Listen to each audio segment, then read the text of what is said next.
नमस्कार. मी विजय रेंगे, tax consultant certified GSTP.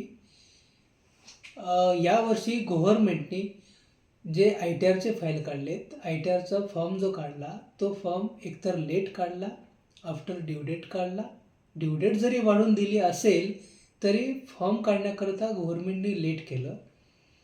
त्यानंतर त्यामध्ये ITR फाईल करत असताना AISचा डेटा हा आपण जो ITR फाईल करतो त्यासोबत मॅच व्हायला हवा, परंतु AISचा डेटाच जर आपल्याला दिसत नसेल तर तो मॅच कशासोबत करायचा हा मोठा इश्यू येतो. म्हणून गव्हर्नमेंटने एकतर ड्यू डेट, भलेही ड्यू डेट सप्टेंबर 15 ही ड्यू डेट दिलेली असेल, तरी अजूनही पोर्टलमध्ये प्रॉब्लेम असल्यामुळे ड्यू डेट ही आणखी वाढवावी, जेणेकरून जो पोर्टलवर ताण आलेला आहे आता, त्यामुळे AIS दिसत नसेल, तो ताण कमी होऊन सर्व लोकांची ITR फाईल करण्यात येते.